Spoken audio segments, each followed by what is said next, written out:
Breaking news. Jagan ప్రభుత్వ బాధితులమంటూ CM Chandrababu వద్ద జవాన్ దంపతులు కంటతడి పెట్టుకున్నారు. తమ స్థలం కబ్జా చేశారని సీఎం వద్ద విలపించారు. సరైన అనుమతులు ఇవ్వకుండా వేధించారని సీఎంకు ఫిర్యాదు చేశారు. తాను కార్గిల్ యుద్ధంలోనూ పాల్గొన్నట్టు జవాన్ సీఎం చంద్రబాబుకు చెప్పారు. సమస్యను తప్పక పరిష్కరిస్తామని ముఖ్యమంత్రి చంద్రబాబు నాయుడు హామీ ఇచ్చారు. ఉద్యోగాల వల్ల 30 సంవత్సరాలు నా భర్త నా బిడ్డల్ని నన్ను వదిలేసి కష్టపడి జీతం సార్. అది ఒక ఇల్లు కొనుక్కుంటే ఆ ఇల్లు మాకు జగన్ ఉండకుండా చేసేసారు సార్.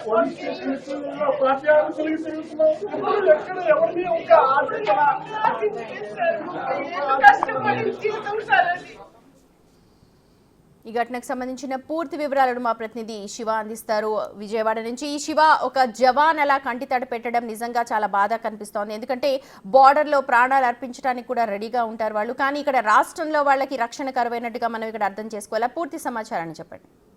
మొత్తం మీద చూసుకుంటే కనుక గత ప్రభుత్వ హయాంలో చాలా మంది భూములు లాక్కున్నారని, ఇల్లు లాక్కున్నారని, అలాగే స్థలాలు లాక్కున్నారని చెప్పి తెలుగుదేశం పార్టీ కేంద్ర కార్యాలయానికి గత 6 నెలల కాలంగా నిత్యం ఫిర్యాదుల పరంపర కొనసాగుతూనే ఉంది. దాదాపుగా 16,000 పైగా కూడా భూములు, ఇళ్లు కబ్జా చేశారని చెప్పి టీడీపీ కేంద్ర కార్యాలయానికి గత నెలలో ఫిర్యాదులకు సంబంధించి సంఖ్య రావడం జరిగింది. తాజాగా తాడేపల్లిగూడానికి సంబంధించిన జవాన్ దంపతులు ఇద్దరు తాము స్థలంలో ఇల్లు కట్టుకున్నాము, దాన్ని బలవంతంగా లాక్కునే ప్రయత్నం చేసి తమను ఇబ్బందులు పాలు చేశారు, తాము కూడా జగన్ బాధితులమని చెప్పి దంపతులు ఇద్దరు కన్నీరు మున్నీరుగా తెలుగుదేశం పార్టీ కార్యాలయం విలపించారు. అలాగే చంద్రబాబును కలిసి తమకు న్యాయం చేయాలి, దాదాపుగా 1.5 కోటి విలువ చేసే భూమిని, ఇంటిని కూడా కబ్జా చేసి తమను ఇబ్బందులు పాలు చేశారు, తమకు న్యాయం చేయాలని చెప్పి కూడా వారైతే కోరిన పరిస్థితి కనిపిస్తా ఉంది. తాను కార్గిల్ యుద్ధంలోనూ పాల్గొన్నానని చెప్పి ఆయన చంద్రబాబుకి గుర్తు చేసిన పరిస్థితి కనిపిస్తా ఉంది. దేశం కోసం తాము ప్రాణాలు చూస్తూ ఉంటే జవాన్ జ్ఞానానంద్ ఎవరైతే ఉన్నారో ఆయన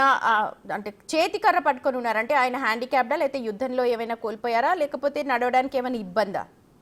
అంటే ఆయన గతంలో యుద్ధం చేసే సమయంలో కూడా కొంత యాక్సిడెంట్ జరిగినట్లు కూడా ఆయన చెప్తా ఉన్నారు. ఆ సమయంలోనే జరిగిన ప్రమాదానికి సంబంధించి ఆ తర్వాత కార్గిల్ యుద్ధం ముగిసిన తర్వాత తనకి రిటైర్మెంట్ ఇచ్చి, అంటే ఏదైతే యాక్సిడెంట్ అయిన నేపథ్యంలో తనని పంపించారని చెప్పి కూడా ఆయన చెప్పడం జరిగింది. అయితే అప్పటి నుంచి కూడా తాను తాడేపల్లిగూడెంలో నివాసం ఉండి ఇల్లు కట్టుకున్న ప్రయత్నం చేశాను, కానీ వైఎస్ఆర్సీపీ నేతలు తనని ఇబ్బందులు పాలు చేసి బలవంతంగా లాక్కున్నారని చెప్పి కూడా ఆయన ఫిర్యాదు చేయడం జరిగింది. అయితే జ్ఞానానంద్ దంపతులు కూడా సీఎం చంద్రబాబు స్పష్టమైన హామీ ఇచ్చారు. వారం 10 రోజుల్లోనే మీ సమస్య పరిష్కరించి మీకు న్యాయం చేస్తానని చెప్పి చంద్రబాబు అయితే హామీ ఇచ్చారు. సుమతి, ఎంత ల్యాండ్ అంటే ఎన్ని కుంటలు లేకపోతే ఎన్ని గజాల స్థలానికి సంబంధించి వ్యవహారం ఇదంతా కూడా? అంటే మొత్తాన్ని చూసుకుంటే తాడేపల్లిగూడానికి సంబంధించి దాదాపుగా 8 సెంట్ల స్థలానికి సంబంధించి కూడా వీళ్ళు ఒక భవనాన్ని నిర్మించుకున్నట్లు తెలుస్తా ఉంది. స్థలము అలాగే భవన నిర్మాణానికి కలిపి దాదాపుగా 2022 నాటికి 1 కోటి లక్షల అంచనా వేయమని కూడా చెప్తున్న పరిస్థితి కనిపిస్తా ఉంది. దీనికి సంబంధించి బలవంతంగా లాక్కొని తమకు 20 లక్షలు, 15 లక్షలు, 25 లక్షలు ఇస్తామని చెప్పే ప్రయత్నం చేస్తున్నారు. కానీ తాము కష్టార్జితంగా తమ పూర్వీకులు ఇచ్చిన ఆస్తి కాదు, తానే జవాన్ గా వెళ్ళి, ఏదైతే ఆర్మీలోకి వెళ్ళి జవాన్ గా వెళ్ళి వచ్చిన జీతం కూడబెట్టుకొని స్థలము, ఇల్లు కట్టుకున్నాను, తనకి న్యాయం చేయాలి, తన పిల్లలు ఇబ్బందులు పాలవుతారని చెప్పి ఆయనైతే కన్నీరు మున్నీరుగా విలపించారు. అయితే దీనికి సంబంధించి స్పందించిన సీఎం చంద్రబాబు కూడా ఖచ్చితంగా న్యాయం చేస్తానని చెప్పి హామీ కూడా ఇచ్చిన పరిస్థితి అయితే కనిపిస్తా ఉంది. అయితే ఒక స్థలంలో వాళ్ళు స్థలాన్ని కొనుక్కొని ఆ తర్వాత ఇల్లు నిర్మించుకున్నట్లు కూడా తెలుస్తా ఉంది. Sumathi, right, thank you so much Shiva. తన సొంత కష్టపడి సంపాదించిన డబ్బుతో ఒక 8 సెంట్ల భూమిలో ఒక భవనాన్ని నిర్మించుకున్నారు. కానీ ఆ భవనానికి సంబంధించి సరైన అనుమతులు ఇవ్వకుండా గత ప్రభుత్వ హయాంలో తమను వేధించారని, ఇంకా ఆ కేసులు కొనసాగుతున్నాయని, తమని ఆదుకోవాలి అంటూ ముఖ్యమంత్రి చంద్రబాబు నాయుడుకు కన్నీటి పర్యంతమై జవాన్ దంపతులు జ్ఞానానంద్ అలాగే ఆయన భార్య ఇద్దరు కూడా విలపిస్తున్న దృశ్యాలు మనం చూస్తున్నాం. జవాన్ దంపతుల కంటతడి ఇప్పుడు ప్రతి ఒక్కరిని కూడా కలిచివేస్తోంది. గత జగన్ ప్రభుత్వం చేసిన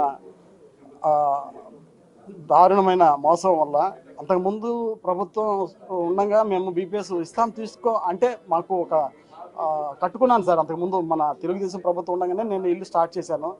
ఆ తర్వాత వచ్చిన తర్వాత ఆ బీపీఎస్ అంటే నాకు వాల్యూ తెలియదు సార్. నాకు అంటే ఏంటో అనేది కూడా తెలియదు నాకు. బీపీఎస్ ఎందుకులే అనుకున్నాము. ఆ తర్వాత అది ఉంటే నాకు బ్యాంకు లోన్ ఇచ్చేవాళ్ళు, నాకు ఈ పరిస్థితి వచ్చేదే కాదు సార్.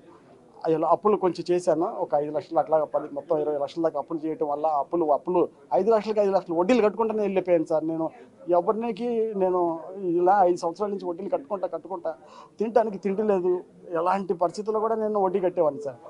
టార్చర్ పెట్టేవాళ్ళు, ఒక జలగల్లాగా టార్చర్లు పెట్టి హింస పెట్టి వడ్డేసేసేవాడిని. ఇప్పుడు నేను ఆ బీపీఎస్ రాకపోవడం వల్ల నేను వెంటనే అమ్ముదామని నిర్ణయించుకున్నాను సార్. నిశ్చయించుకోగానే నా ఇంట్లో ఉంటున్న వాంటాసి వెంకట కనకృష్ణ అనే అతను అప్పారావు అంజలితో ఆవిడతో ఫోన్ చేపించి మెంటల్ టార్చర్ పెట్టి నాకు ఈ పెరాలసిస్ రావడానికి కారణం ఆ అంజలి మేడము.